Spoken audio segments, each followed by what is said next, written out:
세상 그런 시대인데요. 저는 이제 노동법을 전공합니다. 얼마 전에 이제 금년도 지나면서 이제 노동 판례 중에서 10개 10대 판례를 한번 골라달라 이런 걸 갖고 여러 학자들이 이제 의견을 이제 나눴는데요. 그 중에서 이제 1위가 뭐냐면은 지난 5월달에 대법원에서 판결한 임금 피크제, 임금 피크제가 여러 케이스가 있는데 어떤 경우에 이게 이제 적법하냐 아니냐 하는 판단을 내렸는데 합리적인 이유 없는 임금 피크제, 이거는 이제 연령 차별에 해당된다는 판결을 내린 게 있습니다. 그러니까 정년을 쭉 연장을 하면서 이제 고령자 취업을 연장을 했는데 그러면서 이제 임금을 동결한다든지 아니면 깎는다든지 이런 일이 벌어지는데 그것이 물론 법적 근거는 있습니다. 고령자 이제 고용법에 이제 근거는 있는데 문제는 그 이유입니다. 이유. 잠깐만 이유가 뭐냐? 아까 내가 그걸 어디다 썼느냐? 잠깐만 부분을 그러니까 청년 고용에 성사라든지 뭐 이런 합리적 이유가 없이 단순히 깎는다 하는 것은 이건 연령 차별이다라는 판례로 이것이 이제 제 1번 가장 중요한 판례로 이제 선정이 됐습니다. 그러니까 이게 뭐냐면 자 이제 고령자들이 취업을 한다고 하는 것은 아주 사회적인 과제다 하는 것이죠. 사회적인 과제다. 그리고 그로 인해 생기는 다른 문제를 어떻게 하느냐? 세대 간의 소리다리티, 세대 간의 협력, 이 필요하다. 이런 메시지거든요. 그러니까 고령자가 취업하게 되면 이제 청년들 일을 뺏는다라는 이런 주장도 있는데 그렇게 가면 안 된다. 우리 사회가 세대별로 서로 협동하는 그러한 이제 사회로 가야 된다라는 것이 바로 이제 그 판결의 이제 주요 내용입니다. 그래서 지금 이제 오늘 우리가 토론회를 하면서도 그죠? 그러니까 노인만을 위한 사회가 필요하지는 아닌 것이죠. 이 고령자들이 이 청년 세대들하고 어떻게 하면 이제 서로 영향을 미치면서 서로 또 도움을 주면서 이렇게 한다는 게 중요합니다. 그리고 한 가지 말씀드리게 되면 이제 말사스의 인구는 잘 안 큽니다. 그러니까 인구는 기하급수로 증가를 하는데 이제 식량은 기하급수로 증가한다 이렇게 됐는데 말사스가 이제 간과한 것이죠. 말사스 타입이라고 그러는데 이게 뭐냐면은 기술 진보 그 사이에 이제 이 생산 수단이 엄청나게 이제 발달해서 화학 비료가 개발됐다는 이 사회도 몰랐고 그렇죠. 그 다음에 이제 이것이 결국 인종 문제로 갔거든요. 말사스 자신이 대통령의 신부인데 인구가 많으니까 이제 가난한 사람들은 애를 못 낳게 해야 된다라는 이런 것까지 이런 얘기를 해버렸어요. 그러니까 결국 이제 제3세계에는 산화제한 해라. 그리고 이 백인들은 오히려 정산책을 썼거든요. 이와 같은 모순적인 이런 것이었습니다. 그래서 이렇게 해서 안 된다. 그게 인류의 공영을 위해서는 그와 같은 그러니까 아까 말한 연령 차별도 이것도 안 되지만은 지역 간의 차별 또 가난한 자와 부자와의 차이 또 선진국과 후진국 간의 차이 이런 것도 동시에 고려하면서 인류 공영의 이제 가야 한다는 것이 이제 우리가 바라는 이런 목표가 되어야 합니다. 그래서 그런 제가 말씀드리기를 드립니다만은 그런 것을 이제 제가 이제 조금 이제 참고로 말씀을 드리면서 오늘 토론회를 시작하도록 하겠습니다. 먼저 주제 발표를 저희 노희망위원회 정책위원장이신 황성길 박사님께 부탁을 드리겠습니다. 번째 주제는 인구 구조 변화와 초고령 사회에 대한 대안 모델 보여드리겠습니다.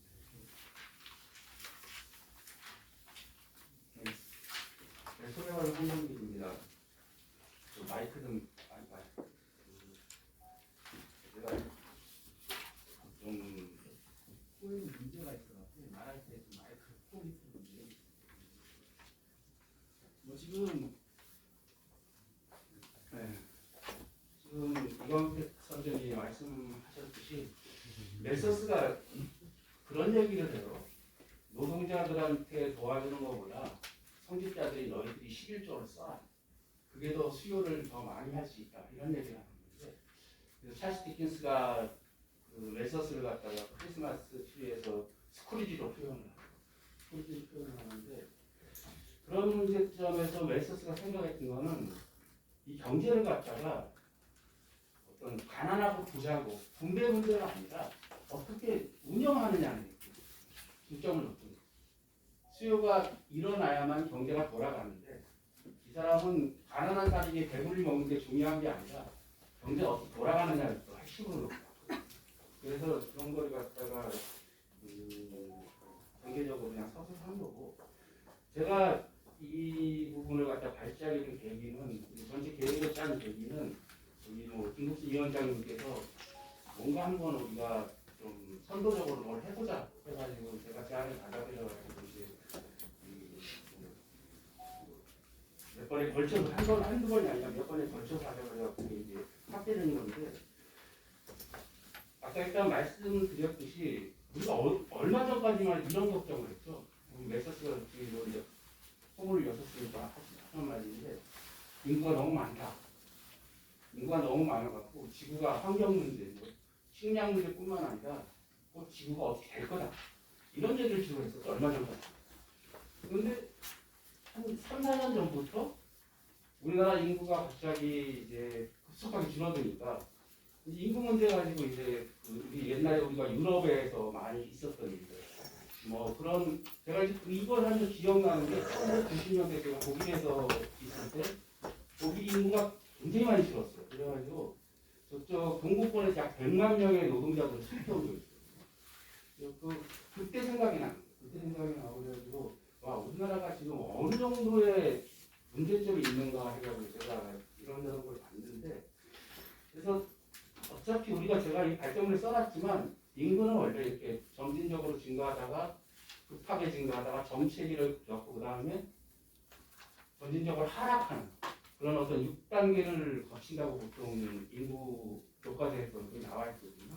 그래서 우리나라가 지금 정체기가 그런데 우리나라는 다른 나라에 비해서 정체기가 굉장히 짧으면서 급속하게 감소기로 이제 바로 넘어갔거든요. 그런 이유가 제가 이렇게 통계를 몇 개를 보니까 여러분들 여기 전문가 아니신 분들한테 때문에 좀 설명을 해드리면은 이게 합계 출산율이라는 게 또 대체 출산율이라는 게 있는데 합계 출산율은 가임 여성이 평생 동안 낳는 그 신생아 수를 가리키는 거고 대체 출산율이라는 것은 현재 인구수를 유지하기 위해서 낳아야만 하는 어떤 출산율인데 그러니까 그게 2.1명인데 대체 출산율 우리나라가 지금 0.81 올해는 0.7단위로 떨어지고 있다고 보거든요. 그런데 원래 이 출산율이 1.3 밑으로 내려가면은 초저출산 국가라고 보통 얘기를 하죠. 그리고 또 이제 거기하고 또 같은 동시에 사망률이 많이 줄어들고 있죠. 말하자면 이제 기대 수명이 늘어나기 때문에 뭐 상대적으로 인구는 줄어도 전체 인구에서 노인의 비율은 계속 증가할 수밖에 없는 그런 어떤 상황이 이제 시작됐고 가속화될 가능성이 굉장히 높다는 거죠. 그래서 거기서 제가 이렇게 쭉 통계를 뽑아놓은 거는 그냥 이해를 돕기 위해서 그런 거고 근데 여기서 제가 굉장히 중요하다고 생각나는 게 뭔가 하면은 많은 논문들을 보면은 신생아 수가 적고 노인들이 늘기 때문에 부양 의무, 부양할 사람이 는다 막 이런 얘기를 하거든요. 근데 그게 과연 그렇죠. 거꾸로 얘기하면 그거거든요. 아니 스스로 일해서 먹고 살게 하면 될 거 아닙니까? 그래서 꼭 그 65세부터 이상은 부양해야 될 대상으로 봅니다. 이런 것들이죠. 그리고 그게 왜 생물학적 나이가 중요하느냐 이런 데 제가 이제 생각을 많이 하게 된 거죠. 그리고 요새 우리가 알고 있는 60세, 65세라는 연령이 과연 걸 상실하고 부양을 받아야 될 어떤 그 육체적 정신적 건강을 가지고 있는 이런 문제라는 게 저는 그래서 생산 가능 인구에 대해서 문제제기를 시작해야 된다고 생각을 했고요. 그리고 거의 모든 그 법이나 아니 우리가 의식 속에 박혀 있는 게 65세 이런 것들이 딱 그 다음에 또 제가 노동 시간을 건드린 이유는 8시간 노동제예요. 이게 딱 박힐 거예요. 8시간 노동제라는 걸 제가 잠깐 설명을 해주면 짧게 써놨지만 우리 영국의 그 노동운동가의 로버트 오원이라는 사람이 처음 얘기해요. 1810년대에 이 사람이 뭐라 그러냐면은 인간은 하루에 8시간 자고 8시간 노동을 하고 8시간 휴식하고 쉴 때 가장 생산력이 높다고 얘기해요.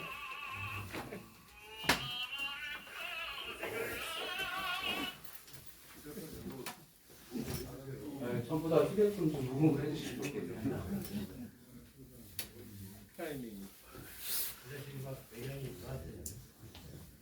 그게 1810년대예요. 1810년대고 이 사람이 그 당시에 영국의 노동시간이 14시간 그 다음에 12시간으로 바뀌는데 자기 공장 노동자들 이 사람이 그 와이프가 사장이요 결혼하면서 사장이 되는데 그 자기 공장 노동자들은 10시간 반으로 노동시간을 정해요.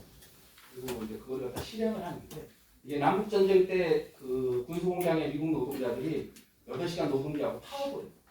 그러면서 이제 런던에 있던 그 우리가 잘 알고 있는 막스안들이 전해지면서 이게 전 세계 노동자들의 그 8시간 노동제를 갖다가 요구 조건으로 상승이 되었죠. 그래서 1860년대 이후부터는 그 많은 노동 집회에서 8시간 노동제를 쟁취하자 이런 구호가 시작되는 건데 그게 몇 년이 됐습니까? 거의 200년이죠. 그러니까 로버트 오원이 얘기할 때 생산력하고 지금 생산력의 수준은 상상도 못하게 발달해요. 상상력. 그때는 아직 전기도 없었고 겨우 이제 전기기관 그런 시대였는데 근데 아직도 그런 8시간 노동제를 갖다가 법정 노동시간으로 정해놓고 그거에 따라 가지고 이제 많은 법들이 만들어지고 그리고 이제 뭐 그게 법으로 정해지기 때문에 그거에 의해서 뭐 임금이라든지 여러분도 전부 다 잘 아실 거고 그래서 그런 부분에 대해서 저는 이제 우리를 갖다가 계속적으로 암묵적으로 우리가 그렇게 행동하도록 만드는 두 가지 큰 틀. 하나는 아까 지적했던 생산 가능 인구라는 개념. 그 개념하고 그 법정 노동 시간 8시간 이런 어떤 그거에 대해서 우리가 이제 문제를 제기한다는 거죠.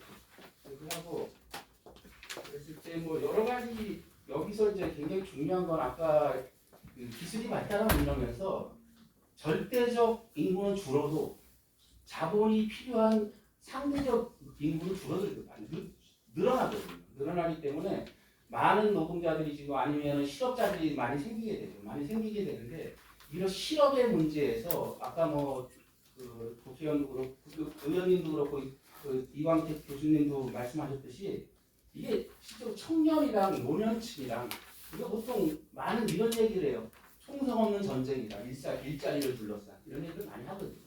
그러니까 청년층하고 노년층하고 전쟁하는 것처럼 얘기해요. 일자리를 둘러싸고. 그런데 어떻게 보면은 이게 뭐를 인정하는 건가 하면 학자들이 지금 청년이 할 수 있는 일을 노인들도 할 수 있다는 걸 인정하는 거예요. 그 문제가 인정하고 있는 거예요.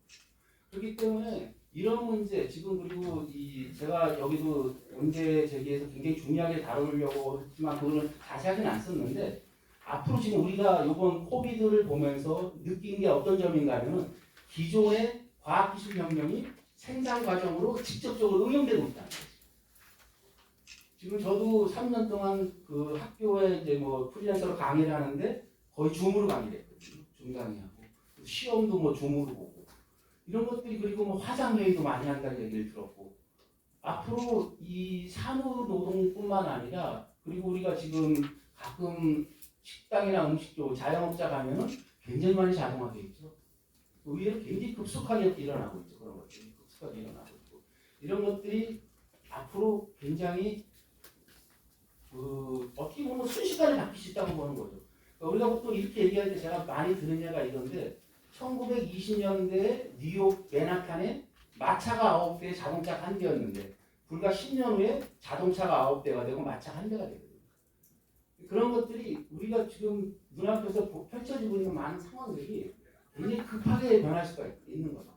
그러니까 어떻게 보면은 지하에 20년 후에는 아마 아파트 짓기 이럴 수도 있어요. 지하 주차장을 뚫는 게 아니라 거실 옆에 드론 주차장을 뚫을 수도 있어요. 그리고 드론이 뭐를 하냐면은 우리가 지금 택배 같은 거 자동차로 나누지만 드론이 택배를 나눌 수도 있어요. 그러니까 그 주소를 각자 아파트에 찍어놓고 그것들이 점령할 수 있죠. 지금 미국에서는 벌써 드론이 뭐 의약품 이런 거는 일시적 허용을 했거든요. 그 택배를 허용을 했거든요. 그러니까 우리가 지금 생각하는 이런 것들이 어떻게 보면은 제가 이런 걸 갖다 좀 이렇게 불확실하지만 미래에 대해서 이렇게 던지는 얘기들이 앞으로 우리 일상, 우리가 지금 AI 혁명이라고 하는 것들이 과연 어디까지 될 것이냐는 우리 아직도 명확하게 또렷하게 볼 수는 없지만 어느 정도 예측은 가능하다는 거죠. 그랬을 때 우리가 이런 거에 대비해서 할 때 이런 어떤 노인들 문제, 이런 그래서 생물학적 나이라든지 이런 것 그리고 항상 양적으로만 되어 있는 거. 그래서 제가 이제 뭐 이거 발제를 다 뭐 하나하나 읽기는 그렇고 양적인 걸 갖다 질적인 차원으로 승화시키는 문제, 승화시키는 문제. 그리고 이제 이런 것들이 우리가 보통 그래서 우리가 제가 이제 도입하고 싶은 게 생물학적 나이를 갖다가 대비되는 사회적 나이를 갖다가 도입해야 된다고 생각을 하고 그런 어떤 이런 사회적 나이는 제가 15페이지 같이 15페이지 하나 둘셋네 번째 하나가 있게 저희가 오늘 토론에서는 생물학적 나이가 대비되는 개념으로 사회적 나이를 도입하고자 한다. 이 개념은 역사적으로 특정한 연계이나 문화적으로 연계된 사회적으로 차별화된 나이를 가리킨다. 그래서 우리는 지금 차별화된 나이에서 앞으로 미래 우리가 60이라는 나이는 아주 힘든 농경 사회에서 환갑잔치까지 해주는 60까지 산다는 게 굉장히 커다란 일이었거든요. 근데 지금 완전히 다른 차별화된 나이를 가리키는 거고 그래서 저는 노인이라는 사람들을 갖다가 생물학적 나이로 단정 짓고 선을 긋고 획을 긋고 잉여인간으로 취급하는 이런 부분에 대해서 사회적 차원에서 우리가 노력을 시작해야 된다 이런 얘기를 해주고 싶은 거고 그래서 어떤 정책적 차원을 통해 가지고 이런 사회적 나이를 중심으로 놓고 말하자면은 새로운 개념의 노인층, 보살핌의 대상이라든지 뭐 잉여인간 아니면은 뭐라 그러죠 뭐 젊은 애들이 많이 하는 뭐 이런저런 노인에 대해서 노인층에 대해서 뭐 이렇게 약간 꼰대 같은 어떤 좀 이렇게 비꼬는 얘기들 이런 거를 갖다 벗어날 수 있어요. 그래서 제가 생각하는 이 토론 주제는 에이지라는 거, 에이지라는 거. 생물학적 나이를 이유로 노령층을 차별하는 생각이나 태도 그리고 이것을 기반으로 제도가 만들어지죠. 그리고 고착화되고 그리고 사람의 생각을 지배하는 이런 에이지즘을 이제 어느 정도 지향해야 된다는 거죠. 그래서 제가 거기서 이제 생산 가능 인구를 갖다가 폐지하거나 60으로 낮추거나 70으로 올린다면 과연 무슨 일이 벌어질 것인가. 이게 실질적으로 한번 생각을 곰곰이 해보면은 엄청난 일이거든요. 사회 새 판을 짜야 될 수밖에 없는 사회 새 판. 아예 판을 새로 짜야 되거든요. 그래서 이런 문제를 갖다가 어떤 하나의 학회라든지 어떤 개인이 할 수 있는 문제는 절대 아니거든요. 사회 전반의 판을 새로 짜야 되는 거기 때문에 스웨덴이나 독일이나 오늘 일본의 사례에 대해서 우리 토론으로 올려놓고 하셨지만 스웨덴 같은 경우는 굉장히 간단했죠. 원래 스웨덴은 낸 거보다 더 준다는 개념이었고 연금을 시기에 연금을 먹고 살 때 지금은 낸 거만큼 가져와라 이런 식으로 이제 어떻게 보면은 굉장히 단순한 논리로 원래 걔들은 개혁이라 그러지만 단순한 논리로 가는 거거든요. 그랬을 때 우리는 여기서 단순한 논리 시작이 이런 거라는 거죠. 생산 가능 인구를 우리가 과연 계속 이 나이를 가져갈 것이냐는 문제. 그걸 갖다가 이제 저희가 얘기하는 거고 그리고 두 번째 세대간 이거는 계속 말씀드렸으니까 빼고 그 다음에 이제 왜 항상 노동자 복지 노인층 복지를 얘기할 때 얼마까지 30만 원 이런 얘기를 하냐는 거예요. 제가 보기에는 지금 많은 사용 가치들이라고 우리가 보통 얘기를 하는데 인간에게 필요한 재화들 있죠. 상품화되어 있는 재화들. 이것들이 실질적으로 복지에 직접적으로 쓰일 수 있게. 제가 알기로는 나람이라 그래갖고 쌀을 갖다가 싸게 주는, 저렴하게 주고 뭐 문화복지 이런 것들은 있다고 생각을 하는데, 그게 아니라 제가 보기에는 우리나라 진짜 아파트나 이런 거 사는 뭐 우리가 보통 주거시설이라 그러죠. 그거 꼼꼼하게 따지면은 아마 상당히 많은 부분이 쓸모없이 비어 있을 거거든요. 그런 부분을 잘 캐치해가지고 뭐 공동 거주 공간을 만든다든지, 공동 거주 공간이 무슨 뭐 감옥처럼 뭐 그런 수용하는 게 아니라 문화공간과 더불어서 아주 쾌적한 삶의 공간을 만들어낼 수가 있거든요. 지금의 우리나라의 부를 가지고는 충분히 그걸 만들 수가 있거든요. 만들 수가 있거든요. 그런 부분. 그러니까 장기적인 부분이 있죠. 그냥 단순하게 얼마 주고 이런 게 아니라 노인들의 삶을 진정으로 생각할 수 있는 그런 부분을 동시에 우리가 고민해야 된다. 동시에 고민해야 되는 거고. 그래서 이런 부분들. 그래서 아까 뭐 의원님도 지적했듯이 생물학적, 심리적 그리고 사회적 열람을 긍정적으로 극복할 수 있는 조건들을 만들어야 된다. 그러니까 30만 원에서 20만 원 올려주면 50만 원짜리가 되는 게 아니라, 그러니까 내가 진짜 이 대한민국에 살면서 노인으로서 왜 대접을 받아야 되느냐. 제가 이게 여기서 쓸래가 너무 길어갖고 안 썼는데, 이 세상에 여기 있는 모든 이 책상이고 건물이고 누가 만들었어요? 노동자들이 만들어요. 이 노동자들이 다 늙었다고 지금. 이 국회의사당이 박정희 때 만들어진 건데, 그때 여기서 세멘을 바르고 콘크리트 하고 했던 사람들은 다 지금 노인들이에요. 이 지금 대한민국에 쌓여있는 부의 대부분은 과거의 노동들이거든요. 과거의 노동들. 그러니까 그런 부분에 대해서 우리가 생각을 많이 해야 된다. 생각을 많이 해야 된다는 거고. 그래서 단지 노인들을 갖다가 고용시키고 임금을 주고 이런 부분을 벗어나야 된다는 거죠. 벗어나야 된다는 거고. 그래서 그런 얘기를 제가 말씀드리는 거예요. 그래서 그런 부분으로 이제 좀 읽어보시면은 제가 논의를 마쳤고, 그래서 여기 뭐 의원님도 계시고 여기 뭐 복지부에서 오신 과장님도 계신데, 저는 장기적으로 볼 때 노인층의 인구가 10년 내로 뭐 30% 이렇게 될 거라고 보거든요. 그랬을 때 노인층의 문제를 전문적으로 다룰 수 있는 국가기관이 필요하지 않을까 그래요. 국가기관이 필요하니까 그렇고, 그게 지금 제가 알기로는 노인의 문제를 갖다가 어떻게 다루는지 보건복지부에서 전부 다 다루는지, 아니면은 그게 뭐 이렇게 내용별로 어떤 건 노동부에서 다루고 어떤 건 보건복지부에서 다루고 뭐 이런 거는 저는 뭐 자료는 모르겠지만, 노인청이라든지 병무청은 있잖아요. 근데 병무청보다 아마 병무청에는 여성들은 전부 다 거의 다 관계가 없는 것 같고, 또 군대를 갔다 오거나 안 갔다 오거나 남성들하고만 문제가 있는 것 같은데, 저는 노인청에 대한 생각도 충분히 가능하다고 생각을 하거든요. 그래서 앞으로의 어떤 노인 문제를 갖다가 우리가 전문적으로, 그리고 가능한 한 체계적이면서 미래지향적으로 접근하기 위해서는 전문기관이 하나 필요하다고 생각합니다. 그래서 그런 식으로 제가 문제 제기를 했고요. 그래서